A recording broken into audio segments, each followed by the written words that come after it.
A paz do Senhor, povo de Deus, louvado seja o nome do Senhor Jesus Cristo, mais um Desperta Crente, segunda-feira, 13 de maio de 2024, mais um dia que o Senhor nos presenteou. Eita glória, meu coração tá em chamas, estou alegre, porque sábado é a Conferência Mulheres Sábias 2024, chegou um ano de espera e mais uma vez iremos glorificar o nome do Senhor por essa oportunidade. Então ore por mim, ore por essa conferência, ore pelas almas que serão salvas ali, ore pelas pessoas que estarão ali glorificando a Deus. Peço que você continue orando e eu também estou orando por vocês, amém? Vamos lá? Capítulo 15 de Atos dos Apóstolos. A gente já está no capítulo 15, glória a Deus, nesse livro de 28 capítulos. Jesus é maravilhoso, né? Tem nos dado graça, força, que Deus continue te renovando, te abençoando, te fortalecendo. Permaneça firme, amém? Capítulo 15, louvado seja Deus. Senhor, fala conosco neste momento, pelo poder da tua palavra poderosa, inerrante, verdadeira, viva e eficaz. Tem liberdade, Senhor, abre nosso entendimento e nos fortaleça com esta palavra, no nome de Jesus, amém. Vamos lá, aqui nós vamos estar diante de uma questão sobre guardar a lei. O que acontece? A igreja de Antioquia, nós vemos lá no capítulo 13, uma igreja forte, uma igreja viva, uma igreja com um povo convertido ao Senhor, um povo humilde, amável, um povo que se converteu e verdadeiramente amava o seu irmão, os seus próximos, ajudava, cooperava na obra do Senhor, não era teve o bolso convertido, né? Porque a verdadeira conversão do cristão, a gente sabe quando ele se converte com o bolso também. Então aqui, esta igreja está sendo agora atacada de uma forma, de uma sutileza de Satanás. Você sabe que Satanás tem sutilezas, ele é rataçoeiro, ele chega de uma forma que nem parece que ele está ali, porque ele tem sutilezas, ele tem forma de agir que se você não estiver ligado com o Espírito, você não percebe. Então, o que o Senhor ministra no meu coração nesse capítulo é o seguinte: se eu não consigo parar, então eu confundo os valores.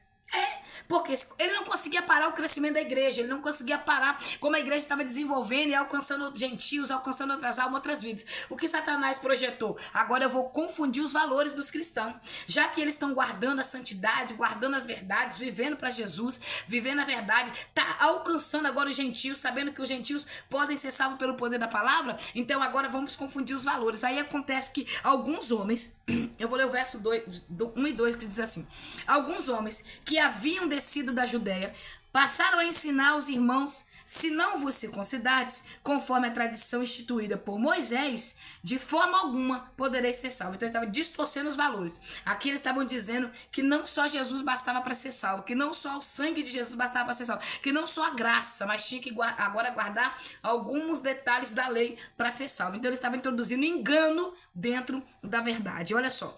Por esse motivo, Paulo e Barnabé tiveram uma acirrada divergência com eles, e os irmãos decidiram que Paulo e Barnabé, juntamente com outros, deveriam subir até Jerusalém e tratar dessa questão com os apóstolos e com os presbíteros, templo sede, igreja mãe. Eles foram enviados e chegaram lá, narraram a situação que estava acontecendo em Antioquia, na igreja em Antioquia, a situação que estava acontecendo.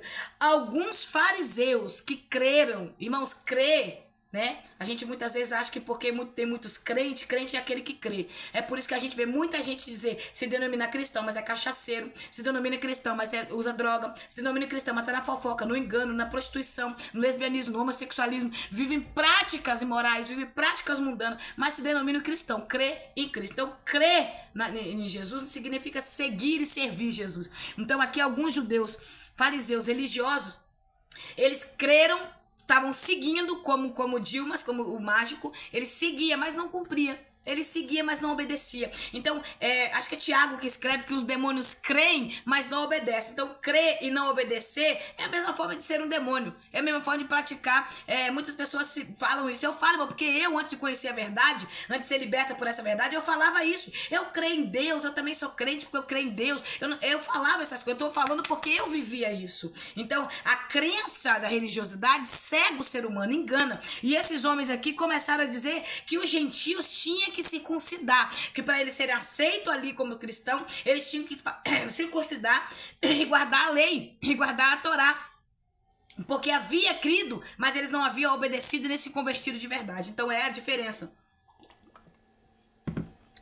Aí Paulo e Barnabé vai entrar numa discussão, né, ferrenha, porque eles vão mostrar que não é assim, que não era daquela forma, que Jesus também já estava alcançando os gentios, que não havia necessidade deles guardarem a lei mosaica, né? Guardarem ali a religiosidade da Torá. Então, porque já havia se cumprido o propósito de Deus, o plano de Deus. Aí nós vamos ver que eles chegam na igreja primitiva, do verso 4 ao verso 5, eles vão falar, tendo eles chegado a Jerusalém, foram muito bem recebidos pela igreja. Então, porque a igreja de Jesus, ela sabe receber os servos do Senhor. A gente vive atualmente numa falta de caráter de um povo que dizem ser cristão. Eles não honram o povo de Deus, eles não honram os homens de Deus, as mulheres de Deus, eles não sabem o que é ter princípios de honra e querem ser honrados. Eles não honram, eles degridem imagem, eles falam mal, pastor fala mal de membro, sai defamando o nome de pessoas, sai defamando o nome de outros pastores, de outra denominação. É isso que nós estamos vivendo atualmente. Um povo que não guarda princípio, um povo que fere o princípio, um povo que não guarda a palavra, querem honra para si, mas desonram os outros. É esse tempo que nós estamos vivendo. E aqui no verso 4 nós vamos ver a igreja de Jerusalém, a igreja de Antioquia, a igreja primitiva, sabiam honrar os homens e mulheres de Deus, e sabiam também identificar os falsos homens e mulheres de Deus, que havia dizendo que era, mas não era. Então aqui quando eles recebem Paulo, Silas e a sua comitiva, os seus irmãos que estão vindo de uma missão transcultural, eles recebem com alegria o povo de Deus, e eles começam a relatar para os presbíteros, para os apóstolos da igreja, para a igreja ali, para os irmãos, por intermédio deles, as realizações que Deus tinha feito. Eles foram recebidos com alegria, com honra. É isso que nós precisamos entender, irmão. Honraria faz parte da igreja. Nós precisamos receber melhor. Eu vejo pessoas, eu falo, irmão, porque eu passo em muitos lugares. Poucos são os lugares, graças a Deus, que honram, né? A palavra de Deus, o que o Senhor tem feito na minha vida. Mas tem lugar que o povo descredibiliza mesmo, trata mal, porque esse é o papel de muitos que não sabem o princípio da honra. Mas aqueles que sabem, honra, porque sabem o princípio da honra. Então, quanto mais você honrar, mais honrado você será. Quanto mais você praticar o que a palavra nos ensina, mais seremos mais viveremos milagres e prodígios do Senhor. Nós vivemos num tempo onde as pessoas que se dizem honrar a Deus, desonram o seu irmão. Então vamos lá. Aqui no verso 5 ele fala, entretanto, algum grupo de religiosos, já diz logo, grupo de religiosos fariseus que se diziam crer. Eles eram religiosos, era fariseu, diziam crer, mas não cria, se levantaram protestando, trazendo o quê? Divisão, querendo que fosse circuncidados os gentios que Deus havia salvo, os gentios que Deus havia mandado Pedro no capítulo 10 e pregar para Cornélio para alcançar os gentios, para mostrar que o Senhor estava salvando, libertando e curando. Então, quando eles chegam no concílio em Jerusalém, que eles estão reunidos com a igreja, diante disso os apóstolos e os presbíteros se reuniram para deliberar sobre essa questão. Então, eles fizeram uma reunião, uma assembleia, uma reunião de santos, e eles começaram ali a discutirem essa questão, como o que fazer, o que o Senhor Jesus faria, porque no meu lugar, o que faria Jesus? É isso que nós precisamos entender. No meu lugar, o que faria Jesus? Quando você estiver diante de decisões, diante de circunstâncias, pergunte a Deus, no meu lugar, o que eu faria? Ontem eu falei com Jesus, antes de eu sair, eu fui ministrar pela misericórdia ontem, e eu falei com Jesus aqui de joelhos dobrados antes de eu sair, conversei algo com o Senhor. E no término do culto, Deus usou o pastor poderosamente para me responder aquilo que eu tinha falado com ele aqui na minha casa, em uma oração. Então, antes de você tomar qualquer decisão, pede a Deus a direção, tá bom? Mesmo que o homem fale que não é, que não pode, que você faça na direção de Deus. Eu não tenho dificuldade, irmãos, de sair de situações, de deixar situações. Eu não tenho quando Deus está no controle de tudo e me diz o sim. O sim e o amém vem do Senhor. Então, fique firme naquilo que o Senhor colocou em tuas mãos. É necessário buscarmos a orientação do céu. Então, diante disso, eles fazem aquela reunião, né? E ali começa aquele debate, um grande debate. Pedro, no verso 7, toma a palavra, ponderando-se os irmãos, ele começa a falar, irmãos, traz lá Atos dos Apóstolos, capítulo 10, olha, eu fui enviado pelo próprio Senhor para pregar para os gentios, por intermédio da minha vida, a palavra do evangelho, e eles creram. Então ele está dizendo, o Senhor falou comigo que eu não poderia chamar de impuro aquilo que Deus purificou. Então os ímpios, os gentios, estavam sendo alcançados e eles estavam sendo purificados pelo poder da palavra. Não considere impuro aquilo que Deus purificou. Há muitos religiosos na igreja que condenam pessoas quando vem, irmãos, eu sofro até hoje ataques, pessoas que não me aceitam, pessoas que não aceitam o que Deus tem feito na minha vida, que não aceitam a forma que Deus me salvou, a forma que Deus me usa. Então tem pessoas religiosas, fariseus dentro da igreja, que dizem crer, mas não crê coisa nenhuma, que só até como pedra de tropeço para a vida de outros. Leia aí o verso 5 que você vai ver o que eu estou falando. É um grupo de religiosos que ficam dentro da igreja igreja, querendo dar nota e querendo dar o sim, o amém para aqueles que Deus levantou, para aqueles que Deus chamou. Então a forma que Deus me usa não agrada muita gente, principalmente pela forma da palavra que Deus me usa para pregar. Eu prego a palavra, eu não distorço, eu não fico desviando o caminho, eu não fico desviando rota para entregar pro homem aquilo que o homem quer ver, eu não fico amaciando carne de ninguém, porque eu não sou amaciante de carne. Eu vim pregar a palavra de Deus, eu vim pregar aquilo que Deus me chamou a pregar, que é a palavra poderosa, viva e eficaz que liberta. Então eu não vou agradar a muitos vão me odiarem, principalmente os crentes desconcertados, crente mal pagador, prostituto, caluniador, pastores ladrão, prostituto, não vão gostar de mim não. Pastores que vivem no engano, comendo a gordura da igreja, igual o profeta Eli, que além de comer a gordura, viu os filhos fazer o que fazia e não fazia nada. Então muitos não vão me gostar de mim não. Então eu preciso entender isso, chamado tem peso. Aleluia. Então vamos lá. Aqui diante Pedro levanta e Pedro começa a trazer a mente deles, né? Que Deus é quem conhece os corações. Ele testemunha o benefício do Senhor. Ele concede o Espírito Santo como foi concedido a eles também. Assim como foi em Pentecostes derramado o Espírito Santo, o Senhor também estava derramando o Espírito Santo sobre os gentios. E Pedro vai trazer. Não adianta tentar impedir. Deus vai continuar salvando os gentios. Pedro está dizendo. Deus não vê como o homem vê. Deus conhece a intenção do coração do homem. E ele não fez qualquer distinção. Quer dizer, separação. Deus não fez acepção de pessoas. Deus purificou o coração deles pela fé, crê, pureza. Quem crê, irmãos, é purificado pelo poder da palavra. Eu tô lendo assim, estou falando em cima dos versículos, tá? Eu tô no versículo 9 agora. Deus purifica o coração do homem. Deus transforma o coração do homem e da mulher. Pode ser o pior que a sociedade diz que não tem jeito. Pode ser o pior da família. Pode ser aquele que diz que não tem mais solução. Deus pega aquele dali, porque Deus gosta mesmo da escória que o mundo diz que não serve mais pra nada. Deus pega ali e transforma. Deus me pegou, Deus me transformou, Deus transformou você. Então que impedimento que há de Deus fazer na sua casa, na sua família, no meio dos teus e no meio da parentela? Não há, então creia. Deus transforma o homem. Então no verso 9, Pedro continua dizendo, e não fez qualquer distinção entre os gentios e nós outros, purificando os corações, aleluia, pelo poder da palavra, a purificação pelo poder da palavra de Deus. Agora, pois, por intermédios, quereis tentar a Deus? Está dizendo, vocês agora querem tentar a Deus com a sua religiosidade, tentando impedir o crescimento da igreja, tentando impedir o evangelho. Irmãos, cuidado, vocês que tentam impedir o crescimento da igreja, se levantando contra o povo de Deus, contra a obra de Deus. Quantas pessoas se levantam pela obra do Senhor, falando mal, degredindo, defamando, tentando fechar a porta para não ver o crescimento da igreja. Cuidado, cuidado, quem se levanta contra a obra do Senhor, está se levantando contra o próprio Deus. Então Pedro está dizendo, cuidado, queres tentar a Deus? Colocando sobre essas pessoas, colocando sobre os discípulos carga que nem os nossos antepassados nós mesmos conseguimos suportar. Ele está dizendo, a lei nem nós mesmos conseguimos cumprir como judeus. Nós não conseguimos suportar a carga. Foi necessário o Filho de Deus vir. Aleluia, colocar sobre ele toda a nossa iniquidade, a nossa carga de pecado. Colocamos cargas em pessoas, irmãos. Colocamos responsabilidades que nem nós cumprimos. São religiosos, ritos religiosos que muitos querem colocar sobre nós. Tem que fazer isso, tem que fazer aquilo, tem que guardar. Não, você tem que guardar a palavra no teu coração e viver conforme Deus ensina pela palavra. Então Pedro está dizendo, não traga religiosidade, não fique introduzindo misticismo nas coisas do Senhor, porque é que eles estão introduzindo misticismo religioso. Quantas seitas por aí cheias de misticismo dizendo em nome de Jesus, hein? Quantas nos dias atuais? Nós só Deus para ter misericórdia, se nesse tempo já havia, né? Então no verso 11, de modo algum cremos que somos salvos pela graça do Senhor Jesus, exatamente do mesmo modo que os gentios também são. É pela graça, não por homens, é pela graça, não é pelo que o homem pensa, não é por pastor, não é por liderança, não é porque você tem parentela dentro da igreja, não é por cargo, não é por carteirinha de membro, não é por tempo de casa, é pela graça que nós alcançamos a salvação, é pela graça que nós somos salvos, é pelo poder de Jesus Cristo. Não tem esse negócio, não, irmãos. Não tem outro caminho para ser salvo. É pela graça. É por Jesus Cristo, pelo dono da vida. Aleluia. Criador dos céus e da terra. A palavra de sabedoria de Tiago. Aí Tiago se coloca de pé.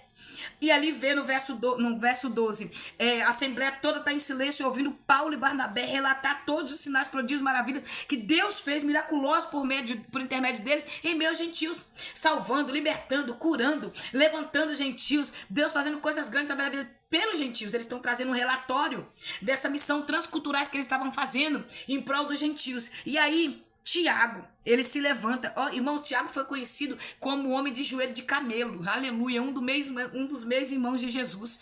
Um homem de Deus, um homem que tinha temor, um homem que tinha os joelhos marcados de tanto que orava ao nosso Senhor, de tanto que falava com Deus. A ordem e a organização, ele se coloca de pé e vai pedir a fala. Você pode ver que os irmãos estão falando. Quando os irmãos terminam de relatar tudo que Deus realizava, ele pede a fala. Organização, irmãos. Respeito, saber a hora de falar, saber a hora de ficar quieto. Então Tiago começa a trazer e a narrar primeiramente o que Deus fez por enquanto intermédio dos gentios.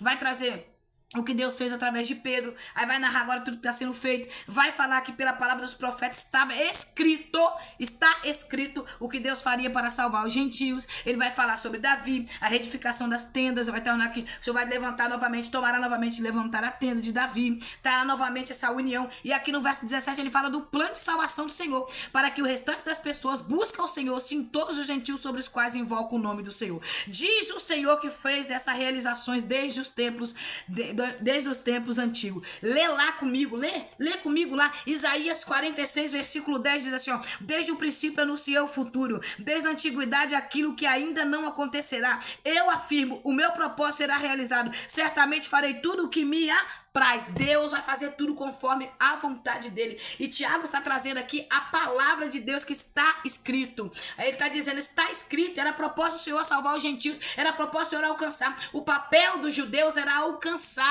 todas as nações e apresentar Deus para nações. Como Israel falhou, como os judeus falharam, o Senhor levantou uma igreja, o povo dele, o Senhor levantou a igreja de Jesus Cristo, os cristãos, e nos levantou os gentios para pregar para todas as nações. E aí o Senhor falou, ide, já não é mais fica em Jerusalém, agora é ide e pregai, aleluia. Então esse é o propósito da igreja, ide e pregai, porque Deus sendo glorificado. Então aqui Tiago traz o relatório, né? Aí o que ele fala no verso 20? Todavia, escrever-lhe se abstenha das contaminações. Todavia, escrever-lhes que se abstenham das contaminações dos ídolos, da imoralidade da carne, de animais sufocados e de todos os sangues. Então ele está dizendo assim, em vez de a gente criticá-los e obrigá-los a fazer coisas que não provém, a gente vai vamos orientar eles, para que eles permaneçam firmes em Cristo, mas seguindo as orientações da palavra de Deus, vivendo conforme, aleluia, a bússola do céu indica e ensina o caminho, que é a palavra de Deus. Então Tiago se levanta,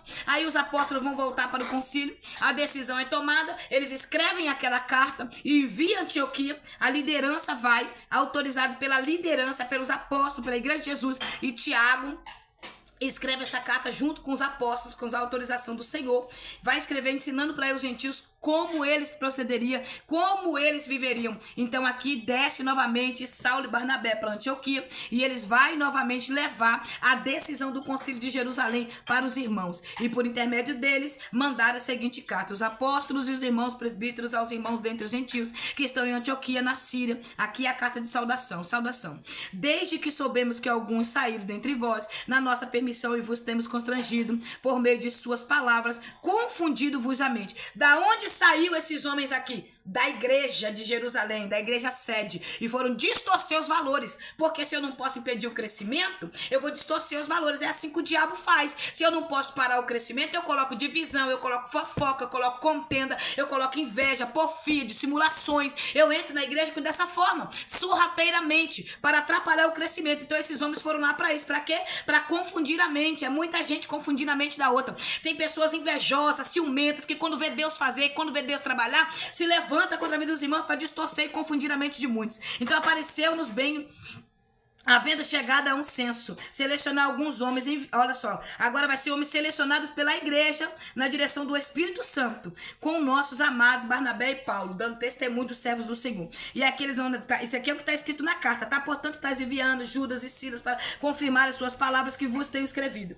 Porquanto parece bem o Espírito Santo e a nós, aleluia, quer dizer, direcionado pelo Espírito Santo, no verso 28 eu tô, direcionado pela direção do Senhor, então enviá-los até vós, que vos obtenha de alimento. É que ele vai falando novamente tudo que foi falado das imoralidades sexuais, né, que se afastam do pecado e vivam a vida com o Senhor, pois desejamos que tudo seja bom e vão acontecer. Aí quando eles recebem do verso 30 em diante essa carta e é lido perante a assembleia, é lido perante a igreja, todos eles receberam a decisão com alegria, se alegaram na presença do Senhor. Olha que coisa linda, a decisão é recebida com alegria, e tendo se despedido desceram a Antioquia, aonde reuniram a igreja, entregaram a carta aos irmãos e leram muito alegre com encorajadora mensagem. Judas e Silas, que eram profetas, exortaram a fortalecer os irmãos com muitos ensinamentos. Havendo, porém, decidido algum tempo ali, foram despedidos pelos irmãos com a bênção da paz, a fim de que retornasse a Jerusalém, aonde os enviaram, que era para Jerusalém novamente.